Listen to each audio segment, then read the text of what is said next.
천국은 일반적으로 사람들이 생각하는 것처럼 하늘에 있는 나라가 아닙니다. 예수께서 말씀하시기를 천국이 가까이 왔다 하셨을 때 우주 공간에 있는 저 하늘에 있는 어떤 나라가 우리에게 가까이 온다, 그런 말이 아닙니다.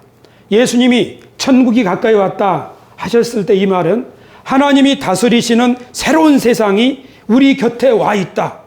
하나님이 우리를 이제 직접 통치하려고 하니 하나님의 통치를 받을 준비를 하라, 이 말입니다. 지금까지는 땅의 정신으로 살았지만, 세상의 가치관으로 살았지만, 이제는 하늘의 정신, 하나님의 뜻을 좇아 살 때가 되었다 하는 선언입니다. 그러므로 어느 시대나 누구든지 하나님을 섬기고 하늘의 정신으로 살아가는 사람은 이미 천국 생활을 살고 있는 줄로 믿으시기 바랍니다. 그래서 성경은 하나님의 나라는 너희 가운데 있느니라 이렇게 말씀하셨습니다. 2000년 전에 예수님께서 하나님의 나라가 가까이 왔다 하셨을 때 그 가까이 온 하나님의 나라는 우리에게 새로운 시대를 주신, 새로운 세상을 주신 하나님의 새로운 세상을 말하는 것입니다. 새로운 세상, 예수님과 함께하는 새로운 세상에 동참하는 사람들은 예수님이 주시는 새로운 하나님 나라, 천국에 함께 합류할 수 있었습니다. 이렇게 예수님이 말씀하신 하나님 나라는 새로운 시대, 새로운 세상이기 때문에 그 시대를 살아가는 데 필요한 정신, 가치관, 이런 것이 필요한데 예수님의 가르침이 바로 그것입니다. 그러니까 예수님의 가르침을 받아들이는 사람들은 누구인가? 나도 예수님이 말씀하신 그 세상, 하나님 나라에 동참하고 싶습니다 하는 사람들이 예수님의 가르침을 받아들였습니다. 예수님의 가르침 중에 가장 대표적인 가르침은 산상설교, 산상수훈의 말씀입니다. 산상수훈, 예수님께서 말씀하신 이 산상설교는 하늘의 정신이며 하나님의 뜻입니다. 할렐루야. 하지만 유대인들에게는 이미 율법이 있습니다. 하나님이 유대인들에게 주신 율법이 있습니다. 율법은 하나님이 시내산에서 유대인들에게 주신 하늘의 가르침입니다. 하나님께서는 종살이하던 이스라엘 백성들을 시내산으로 인도하셔서 그들에게 율법을 주셨습니다. 이스라엘 백성들에게 주신 율법은 하나님이 이스라엘 백성들과 삼으신 언약의 증표입니다. 이 언약은 무슨 언약인가 하면 너희들은 지금까지 종으로 살아왔지만 이제부터는 너희가 나의 위대한 계획에 동참하는 제사장 나라가 된다. 나의 이 세상을 경영해가는 이 경륜에 너희들이 동참하게 된다 하는 의미가 됩니다. 하나님은 세상을 창조하신 분입니다. 그래서 이 세상을 보존하시고 회복하시고 그리고 마침내 이 모든 세상을 완전히 새롭게 할 것입니다. 이렇게 하나님이 세상을 만드신 것부터 세상을 주관하시고 세상을 완전히 새롭게 하실 이 모든 이야기를 성경은 하나님의 경륜이라고 말합니다. 그러므로 성경은 전체가 하나님의 경륜이라는 말씀으로 정리될 수 있습니다. 하나님의 경륜이 무엇인가요? 아담에게는 충만의 복으로 나타났습니다. 노아에게는 죄로 가득한 세상에서 노아와 그 가족을 생명을 보존하는 역사로 나타났습니다. 하나님의 계획은 아브라함에게 어떻게 나타났습니까? 내가 너에게 큰 민족을 이루게 하겠다. 그리고 가나안 모든 이 땅을 너와 내 자손에게 주겠다 하는 이 언약으로 나타났습니다. 그리고 그것이 이루어졌습니다. 이 언약의 성취, 그것으로 하나님의 백성 이스라엘 백성들이 애굽에서 나와서 시내산에 하나님의 부름을 받았던 것입니다. 그러므로 하나님께서는 하나님이 이 세상을 새롭게 하는 그 일을 위하여 함께할 대리인으로 아브라함의 자손 이스라엘 백성들을 불러 모아서 시내산에서 율법을 주시면서 그들과 언약을 세우셨습니다. 이제 생각해 보십시다. 하나님이 이스라엘 백성들을 드디어 시내산 아래에서 제사장 나라로 언약을 삼으시고 그들에게 율법을 주셨으니 이 이스라엘 백성들이 하나님의 뜻에 순종한다면 이스라엘 백성들을 통하여 천하 만민이 복을 받게 되는 일이 이루어지고 어두움 가운데 사는 사람들이 하나님과 화목하게 될 일이 이루어지는 순간입니다. 그러므로 율법이라고 하는 것은, 하나님이 이스라엘 백성에게 주신 율법이라고 하는 것은 이스라엘 백성들의 길을 인도하는 등불과 같고, 이스라엘 백성들에게는 날개와 같아서 이 날개를 치고 온 세상에 다니며 많은 사람들에게 복을 나누어줄 수 있는 그런 축복이라고 말할 수 있습니다.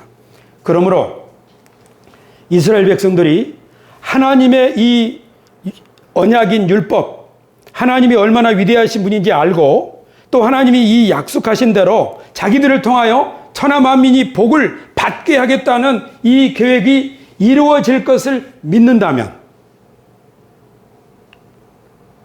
어떤 일이 생기겠습니까? 하나님의 율법을 주야로 묵상하겠죠. 하나님이 우리들을 통하여 열방의 제사장 나라 삼으신다고 그랬어. 하나님은 세상을 지으셨을 뿐 아니라 우리를 종살이에서 기적적으로 건져내신 분이야.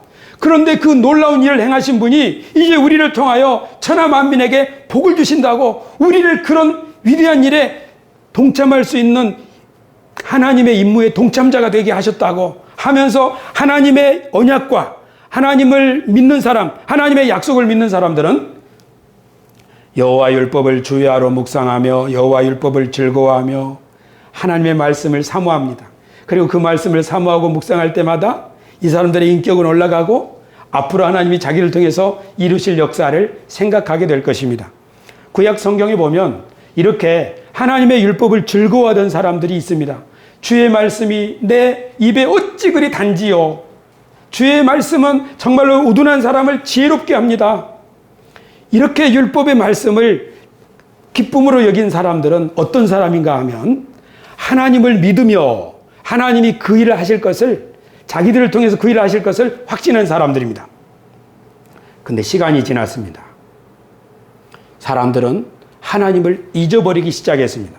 하나님의 언약도 잊어버리기 시작했습니다. 자연히 율법을, 하나님의 말씀을 보지 않습니다. 심지어는 율법책이 어디 있는지도 모릅니다. 그래서 마침내 요시야 시대 때 성전을 수리하다가 헌금 상자 속에서 먼지에 쌓여 있는 율법책을 발견하고 털어서 사람들에게 율법을 읽어주었더니 사람들이 회개하기를 시작했습니다. 이스라엘 백성들이 얼마나 율법을 소홀히 여겼는지, 이스라엘 백성들은 하나님도 잊어버리고 하나님의 약속도 잊어버리고 그 결과로 율법을 잊어버린 백성, 율법 없는 백성들이 되었습니다.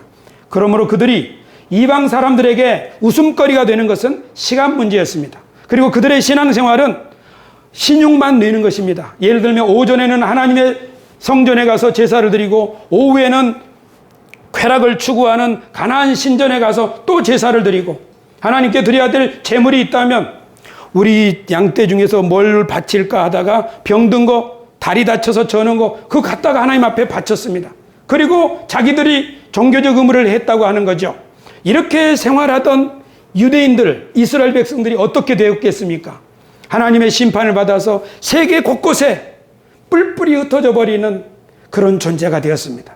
열방의 제사장 국가가 되어야 될 이 사람들이 그 다시 열방의 밑에 가서 종살이 하면서 나라를 잃고 성전도 잃고 하나님의 영광을 다 잃어버린 그런 민족이 되었을 때, 그 처절하고 괴로운 상황 속에서 이스라엘 백성들은 우리가 왜 이렇게 되었을까? 우리가 하나님의 율법을 잊어버리고 하나님의 말씀을 저버렸기 때문에 하나님도 우리를 저버린 거 아닐까? 그렇다면 우리가 다시 하나님의 말씀을 잘 지키자, 율법을 지키자 하면서 저 이방의 땅에서 율법을 연구하고 율법을 지키기 운동이 일어났습니다. 이 사람들을 가리켜서 바리새 운동이라고 말합니다. 이 사람들은 율법을 철두철미하게 지키는 것만이 우리의 미래를 담보한다. 우리가 율법을 잘 지키면 하나님은 우리에게 다윗과 솔로몬 시대처럼 다시 우리 나라를 세계 여러 나라 위에 뛰어난 민족으로 삼으실 것이다. 그런 믿음을 가졌습니다. 그런데 한참 율법을 지키다 보니 자기들처럼 열심히 율법을 지키는 사람들이 이 세상에는 없는 것 같아요. 그래서 하나님이 우리에게 복을 주실 것이다, 이런 확신을 가지고 살기 시작했습니다. 그렇지만 이 사람들은 하나님이 율법을 왜 주셨는지 그 근본 정신을 찾지 못하고 율법을 지키는 일에만 힘을 썼습니다. 그러다 보니까 그 율법 때문에 사람들을 차별하기도 하고 심지어 사람을 죽이는 일도 생겼습니다. 예를 들면 이런 겁니다. 현장에서 불륜을 저질렀던, 간음을 죄를 지었던 어떤 여인을 사람들이 끌어다가 이 사람이 잘못된 행실을 하고 있으니까 부인 그러면 안 됩니다 하고 그 사람을 잘 타일러서 사람답게 살 수 있도록 이끌어줘야 할 텐데, 그렇지 아니하고 성경에 이런 여자는 돌로 쳐 죽이라 하는 문자 그대로 가지고 와서 이 여자를 돌로 쳐 죽이려고 했던 것입니다. 율법이 이스라엘 백성들에게 사람을 살리는 도구가 아니라 율법을 가지고 이스라엘 백성들은 사람을 죽이는 근거로 삼고자 했던 것입니다. 율법을, 그 근본 정신을 바르게 이해하지 못할 때 일어나는 현상입니다. 그리고 더 안타까운 사실은 내가 율법을 잘 지켜야 하나님 앞에 설 수 있다 하는 그런 생각을 가지고 율법을 지키다 보면 내가 율법을 다 지킬 수 없다는 사실을 알게 됩니다. 그래서 실제로는 아무도 모르는 시간에 자기 양심의 무거운 죄짐 때문에 율법 말씀을 지키는 것은 너무 어렵구나. 그래서 때로는 하나님의 말씀을 자기가 슬쩍 바꾸어 버리기도 하고 위선자적인 삶을 살기도 했습니다. 이런 상황 가운데 우리 주 예수 그리스도께서 오셔서 구약의 율법, 이스라엘 백성들이 가지고 있는 율법이 무슨 의미인지를 설명해 주셨습니다. 예수님은 이거 하지 말라, 저거 하면 안 된다 이렇게 말씀하지 않으시고 우리가 양심적으로 하나님을 섬기고 서로 이해하고 배려하고 사랑하면 그것이 가장 축복된 삶이다, 이렇게 율법의 근본 정신을 가르쳐 주기 시작하셨습니다. 아무리 눈앞에 이익이 있다 하더라도 진실, 정직을 목숨처럼 소중히 여기는 사람이 하나님 나라에 합당하다, 그렇게 가르치셨습니다. 그런 사람들은 맛난 음식에 넣는 소금과도 같고 산 위에 있는 동네와도 같고 등경 위에 있는 등불과도 같아서 사람들이 그 사람을 칭찬하고 보고 따라할 것이다, 그렇게 율법을 새롭게 설명해 주셨습니다. 특별히 예수님은 율법을 지킬 때는 글자가 아니라 근본 정신을 따르라고 가르쳐 주셨습니다. 그래서 어떤 사람들이 자기가 율법을 지키려고 하다가 힘드니까 어떤 규정은 빼버리고 이렇게 하는 사람은 하늘나라에서 가장 적은 자라고 무시를 당할 것이라고, 그렇게 하지 말라고 경고하셨습니다. 왜냐하면 율법의 모든 말씀은 하나도 빠짐없이 다 이루게 될 것이기 때문입니다. 그리고 겉으로만 율법을 지키는 사람들도 결코 천국에 들어가지 못하리라고 말씀했습니다. 하나님이 이스라엘 백성들에게 율법을 주신 이유는 하나님이 어떤 분이신지, 그리고 이 세상을 다시 생명 가득한 곳으로 바꾸기 위하여 어떻게 하면 될 수 있는지에 대한 비결을 하나님이 가르쳐 주셨기 때문입니다. 교우 여러분, 오늘 우리가 읽은 성경 말씀을 생각해 봅시다. 예수님께서는 살인하지 말지니라, 이런 구약의 율법을 다시 해석해 주셨습니다. 그래, 나는 살인하지 않았어, 사람을 죽이지 않았다고, 그래서 나는 율법을 지킨 거야, 그렇게 생각하지 말고 어떻게 하면 사람을 죽이게 되는가, 그 근본 원인을 생각해 보자. 우리가 사람을 무시하거나 사람을 배척하거나 갈등하거나 다투거나 이런 일이 생기면은 사람을 죽이게 되지 않느냐. 사람을 존중하고 무시하지 말고 갈등의 요소가 있으면 빨리 사화하고 서로 화목하고 그렇게 지내는 것이 살인하지 말지니라, 살인 금지 율법을 주신 하나님의 본래 뜻이다 하는 거죠. 하나님의 율법, 그러니까 율법의 의도, 율법을 주신 분의 의도와 정신을 바르게 이해할 때 우리는 세상의 등불이 되고 산 위에 있는 동네처럼 모범적이고 빛나는 인생을 살아갈 줄로 믿습니다. 예수님도 실제로 그렇게 사셨고 가르치셨습니다. 그렇게 하시다가 예수님은 다시 하나님께로 돌아가셨습니다. 그 후에 바리새파 출신의 한 사람, 사울이라고 하는 사람이 일어났습니다. 이 사람은 예수님을 만나고 나서 하나님의 비밀의 경륜을 깨달았습니다. 하나님이 지금 이 세상을 통치하시는데 율법을 지키려고 하는 사람들 그것 가지고 의롭게 되는 게 아니라 하나님의 은혜 안에서 사람들이 비로소 의롭게 될 수 있는구나. 하나님의 은혜 아래서, 율법이 아니라 은혜 아래서, 그리고 유대인뿐만 아니라 모든 세상 사람들이 다 하나님 앞에 한 가족으로 사는 것이 하나님의 계획이구나 하는 것을 깨닫고 그것을 사람들에게 전했습니다. 그랬더니 동족 유대인들이 저 자는 율법을 없애버리려고 하는 거 아니야? 율법을 가진 유대인들과 율법 없는 이방인들이 어찌 같을 수 있단 말인가? 그래서 바울을 죽이려고 했습니다. 유대인들의 생각에 율법을 지키는 것만이 다시 하나님의 백성으로 살 수 있는 비결이라고 생각하고 있었기 때문입니다. 그래서 유대인들은 바울을 유대인들의 미래를 없애버리는 전염병과 같은 사람이라고 생각했던 것입니다. 하지만 바울은 동족을 사랑하는 마음에 포기하지 않고 여러 차례 강연을 하고 또 편지도 쓰고 해서 동족을 일깨우려고 노력했습니다. 나도 사실은 바리새파 출신으로 율법을 엄격하게 지키는 사람이었는데 예수님을 만나고 보니 그게 아니더라. 우리가 율법 지킴으로 하나님 앞에 설 수 있는 게 아니라 하나님의 은혜 아래서 우리가 하나님 앞에 설 수 있는 거다. 그렇게 사람들에게 자신이 예수님 만나고 생긴 변화와 깨달음들을 증거하기 시작했습니다. 바울의 이 가르침에 대해서 어떤 사람들은 동조했지만 많은 유대인들은 바울을 끝까지 거부했습니다. 교우 여러분, 바울 사도께서 쓰신 서신서들을 읽어보면 바울이 주장하기를 율법은 더 이상 필요 없다 한 것이 아닙니다. 율법을 잘 지켜서 우리가 하나님 앞에 의롭게 되는 것이 아니다 라고 말한 겁니다. 우리가 율법을 지켜서 의롭게 된다고 하면 하나님이 우리에게 주시는 은혜는 소용이 없습니다. 그리고 율법을 지키는 유대인들과 이방인들 간에 차별이 생기게 됩니다. 율법을 잘 지킴으로 의롭게 될 수 있다고 하는 생각을 가진 사람이 율법 조문들을 지키고 하다 보면 육신이 연약하여 자신이 율법을 다 지킬 수 없다는 사실을 알게 됩니다. 바울 자신도 너무나 그 고통이 커가지고 마음으로는 율법을 지키고 싶지만 실제로는 그렇게 할 수 없는 자신, 그 양심의 가책을 몹시 크게 느꼈습니다. 그러던 상황에서 바울은 이제 율법이 아니라 하나님의 은혜 아래서 하나님의 성령 안에서 사는 법을 터득하게 되고 그래서 은혜의 복음을 목숨 걸고 증거하려고 했습니다. 율법을 지켜서 하나님 앞에 의롭게 되고자 하는 사람이 결국 깨닫게 되는 것은 나는 어쩔 수 없는 죄인이구나 그런 사실만을 깨닫게 될 뿐이라고 바울은 목소리를 높여 증거했습니다. 하지만 바울은 성경의 여러 곳에서 율법의 가치를 설명해 주었습니다. 율법은 사람들을 하나님의 구원에 이르는 지혜가 있게 한다 하고 가르쳐 줬습니다.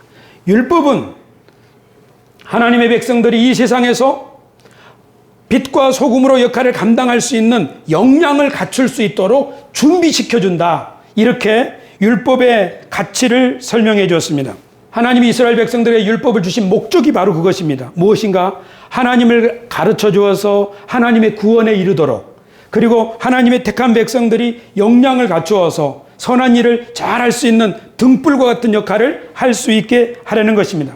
그러므로 율법의 정신과 의도를 이해하고 성령을 힘입어서 살아가는 사람들은 하나님이 말씀하신 온갖 선한 일을 넉넉히 할 수 있는 그런 사람들이 되고 또 그런 사람들이 살아가는 세상에 하나님 나라가 임하고 새로운 시대가 열릴 것이라고 디모데에게 가르쳤습니다. 할렐루야. 교회가 이 바울 사도의 가르침을 잘 받아들였을 때 교회는 율법을 잘 배우고 율법 속에서 하늘의 정신과 하나님의 가치관을 훈련하기 시작했습니다. 그랬더니 교회는 세상과 구별되는 굉장히 차별되는 공동체가 되었습니다. 초대 교회의 모습이 바로 그것입니다. 그래서 교회는 세상으로부터 저들은 우리와 좀 달라 칭찬을 받기 시작했습니다. 그리고 교회는 하나님이 우리를 새 이스라엘로 부르셨구나. 저 옛날에 옛 이스라엘을 하나님이 부르셨다면 오늘 이제는 우리 교회를 새 이스라엘로 삼으셔서 열방을 위한 제사장의 나라가 되게 하셨구나. 우리 교회는 예수 그리스도의 정신 그리고 율법의 정신을 땅끝까지 증거할 수 있는 새로운 이스라엘이구나. 그런 확신 가운데 힘있게 복음을 증거하기 시작했습니다. 이것이 처음 교회요, 진정한 교회의 모습인 줄로 믿습니다. 그러나 교회가 2000년 동안 세월이 흘러오면서 옛 이스라엘처럼 새 이스라엘인 교회도 하나님이 어떤 분이신지를 잊어버리기 시작했습니다. 교회를 통해서 하나님이 하실 일들, 그런 약속도 잊어버리기 시작했습니다.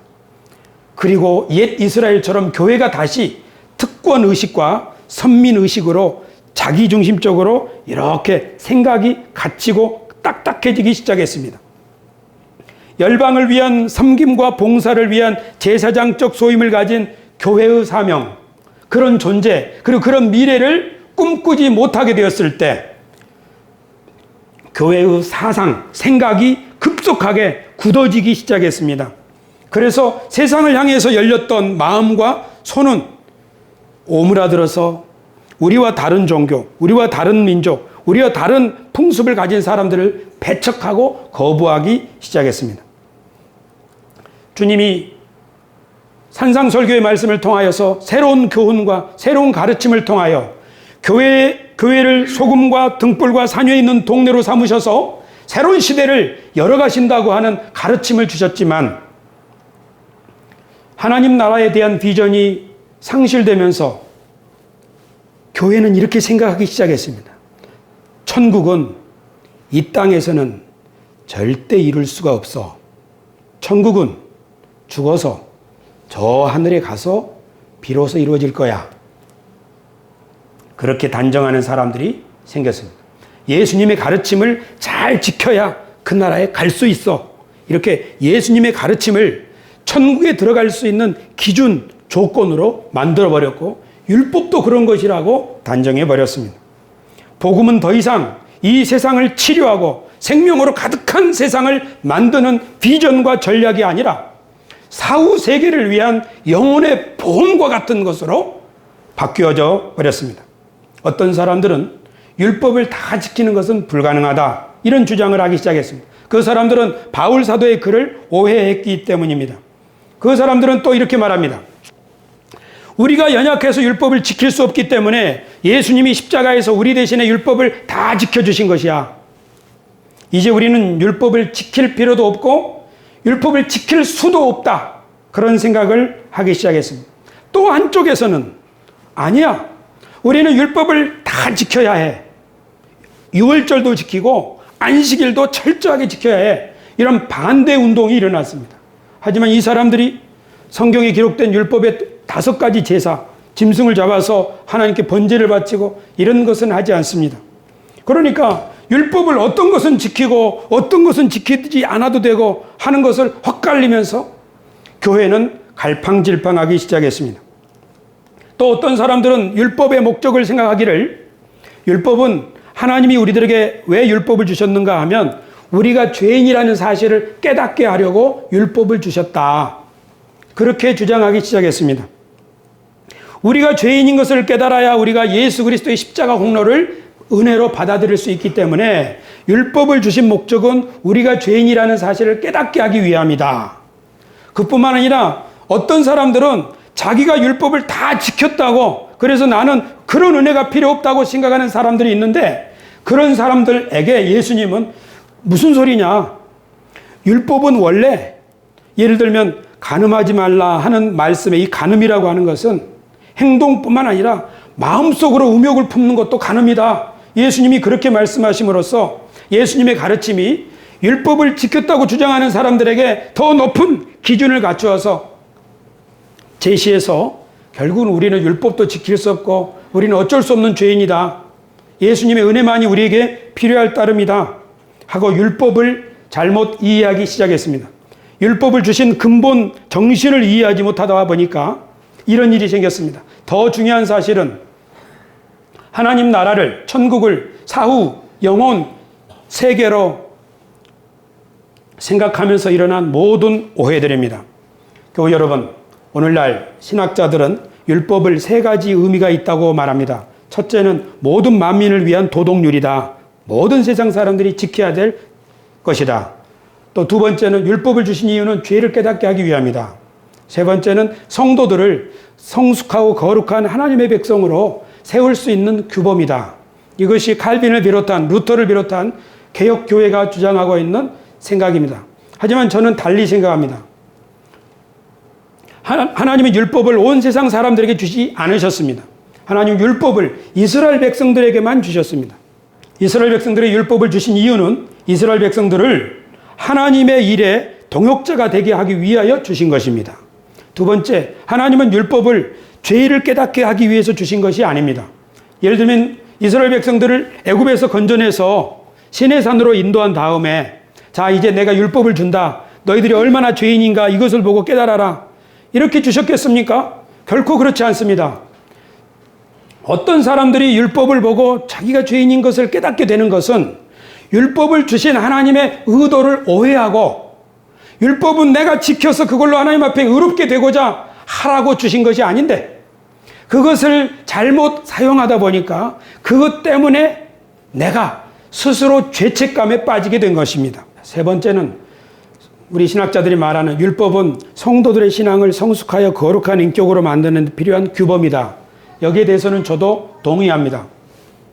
그렇죠.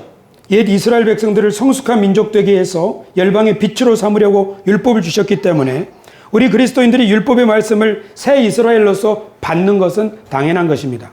하지만 옛 이스라엘이 왜 율법을 버렸는지 한번 생각해 봅시다.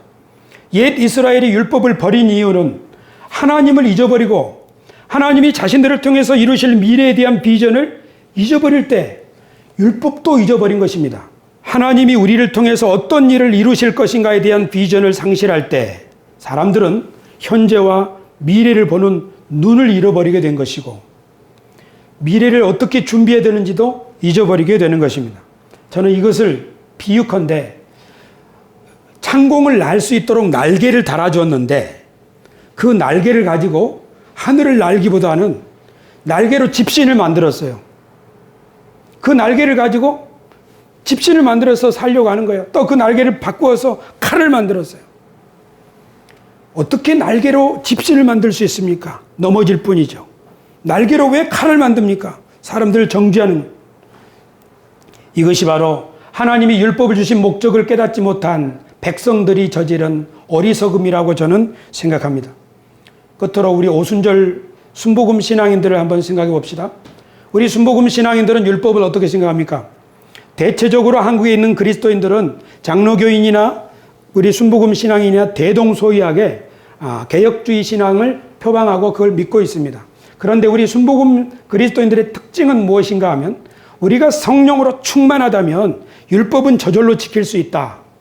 우리가 성령 충만하면 율법은 우리 삶 가운데 저절로 지켜지게 된다고 말합니다. 그렇습니다. 성령은 우리에게 율법을 깨닫게 하고 하나님의 마음을 이해할 수 있도록 도와주기 때문입니다. 순복음교회 다니는 오순절 신자들이 기도 열심히 하면서 성령 충만하면서 율법책을 연구하고 성령의 조명하심으로 율법을 이해하고 하나님의 경륜 가운데서 율법을 바르게 이해한다면 우리 순복음 성도들은 이 시대를 책임지는 역량 있는 역군들이 될 것입니다. 그런데 현실은 어떻습니까? 한국 교회에서 가장 근본주의적 신앙을 가지고 있는 사람들이 순복음교회 신앙인이라고 하는 평판이 지배적입니다. 여기서 말하는 근본주의적 신앙이라고 하는 것은 성경을 문자 그대로 이해하고 바리새적 배타주의를 표방한다는 뜻입니다. 한국에서 일어나는 일반적인 평가입니다. 그렇기 때문에 우리 오순절 신앙인들은 이 시대에 우리를 향한 이 기독교계나 이 세상의 평가에 대해서 진지하게 우리 자신을 생각해보고 우리가 가지고 있는 신앙과 신학을 잘 점검해 볼 필요가 있습니다. 저는 우리 새소망교회가 하나님의 은혜의 복음과 하나님의 경륜, 이 말씀을 잘 배우고 이것이 우리 삶과 우리 생각과 우리 인생에 완전히 이 터를 잡게 된다면 그리고 우리 순복음 신앙의 전통을 받아서 우리가 정말 기도하고 뜨거운 마음으로 주님을 사랑한다고 한다면 50년 전에 여의도 벌판에서 일어난 그런 놀라운 부흥의 역사가 오늘 새로운 시대, 새로운 모습으로 이 시대에 일어날 것이라고 저는 확신합니다. 동의하시면 아멘 합시다. 사실은 목사가 좀 미쳐야 됩니다. 뭐에 미쳐야 됩니까? 하나님의 말씀에 미쳐야 됩니다. 그렇죠? 하나님의 말씀에 사로잡힌 사람들마다 다 미쳤다는 말을 들었습니다. 저는 건강한 미친 사람이 되기를 원합니다. 어떤 것에? 하나님이 우리를 부르셨고 우리를 통하여 지금 새 일을 행하실 것이다 하는 것입니다. 저는 오늘 설교를 통해서 율법에 대한 여러 시대의 여러 사람들의 관점을 짤막하게 말씀드렸습니다. 첫 번째, 모세와 시내산에 있던 이스라엘 백성들은 율법을 받아서 아주 감격했습니다. 시편과 요시야 시대에 하나님의 약속을 믿은 사람들은 율법을 묵상하며 그 말씀이 이루어질 미래를 생각하면서 좋아했습니다. 하지만 하나님을 잊어버린 말라기 시대의 제사장들, 이 사람들은 신용만 내는 사람들이었습니다. 그리고 포로로 끌려갔던 유대인들, 바리새인들, 율법을 지켜야만 하나님 앞에 의롭게 인정받으려고 한다, 의롭게 될 수 있다, 율법을 자기 의로움의 도구로 삼고자 했습니다. 그러나 예수 그리스도께서 오셔서 율법은 그런 게 아니다. 하나님이 이 세상을 새롭게 만드시고자 선택한 민족에게 그들의 등불이 되고 빛이 되고 그들에게 날개가 되는 그것이 어떻게 가능한지를 그 율법의 근본 정신을 예수님께서는 해설해 주셨습니다. 개혁주의 신학자들의 세 가지 율법의 용도도 저는 말씀드렸습니다. 그리고 근본주의 신앙을 가진 사람들이 어떻게 율법을 문자적으로 잘못 이해하는지를 말씀드렸습니다. 그리고 그뿐 아니라 초월적 은혜의 복음을 전하는 사람들이 예수님의 산상수훈을 어떻게 오해하고 있는지도 말씀드렸습니다. 그리고 우리 오순절 신앙인들이 율법의 근본 정신을 깨닫게 해주시는 분이 바로 성령이라고 하는 사실도 말씀드렸습니다. 교우 여러분, 천지는 없어질지라도 율법은 1.1핵이라도 없어지지 아니하고 반드시 다 이룰 것입니다. 왜 그렇습니까? 율법은 이 세상을 통치하시는 하나님이 이 세상을 새롭게 하시고 완성해 가시는 비전이요, 지침이요, 전략이기 때문입니다. 선지자들은 모두 다 율법의 선생들이었습니다. 예수 그리스도께서는 율법의 근본 정신을 깨우쳐 가르쳐 주셨습니다. 그러므로 복음은 율법이 성령 안에서 예수 그리스도 안에서 현실 삶 속에서 어떻게 적용되고 하나님의 약속이 어떻게 성취될 수 있는가를 설명해 주는 말입니다. 예수님이 선포하신 하나님 나라는 율법이 현실 가운데서 완성되는 세상입니다. 그리스도인들이 성령 충만하여 율법의 정신을 발견하고 그 율법의 정신을 자신의 삶 가운데 실천하고자 할 때 이루어지는 세상이 바로 하나님의 새로운 세상입니다. 그러므로 하나님이 우리에게 주시는 새로운 세상에 들어가고 싶은 사람, 하나님이 세상을 이끌어 가시는 경륜에 동참하고 싶은 사람, 하나님이 세상을 회복하시고 다시 생명으로 충만하고 하시는 일에 쓰임받고 싶은 사람은 하나님의 율법을 즐거워하며 그 율법을 주야로 묵상하여 자신의 삶 속에서 그 율법이 이루어질 수 있도록 헌신하게 될 것입니다. 그때마다 우리 앞에 새로운 일들이 펼쳐지고 그때마다 우리의 자손들 앞에 새로운 세상이 열릴 것입니다. 할렐루야. 어제 미얀마 신학생 한 사람이 우리 교회에 왔습니다. 제가 1시간 반 동안 이야기하면서 한국 교회를 배우고 싶다. 뜨겁게 기도하는 한국 교회 목회자들을 배우고 싶다. 그런 이야기를 하는 끝에 하지만 20년 전보다 한국 교회는 줄어들고 있다. 저랑 식사하면서 이런 말을 묻더라고요. 파스터, 한국 교회가 줄어들고 있는데 어떻게 생각하십니까? 제가 대답했어요. 한국 교회가 줄어들고 있는 것은 이유가 있다. 이 줄어들고 있는 이 시점에서 우리가 새로운 기회를 삼을 수 있다. 우리가 복음의 정신으로 다시 돌아가고 그 기독교의 근본을 다시 잘 정립해 나간다면 앞으로 30년 뒤에, 50년 뒤에, 100년 뒤에는 이 땅에 진짜 아름다운 하나님의 나라가 꽃이 필 것이다. 지금 우리에게는 그런 소중한 기회다. 그렇게 저는 미얀마에서 온 신학생에게 내 비전을 소개했습니다. 지금이 바로 우리 교회가 새 시대를 위한 하나님의 그루터기로 준비하는 시간입니다.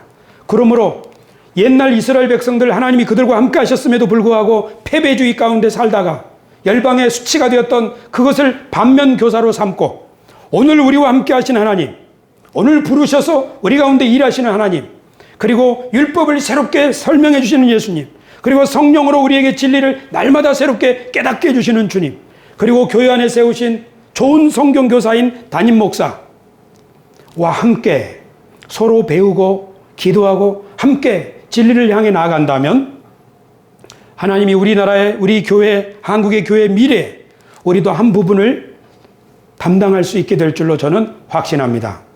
이 모든 일에 여러분과 함께 손잡고 나아가고 싶습니다. 그럴 마음이 있으면 아멘 합시다. 좀 더 크게 아멘 합시다. 예, 여러분과 함께 그런 세상을 만들고 싶습니다. 기도하겠습니다.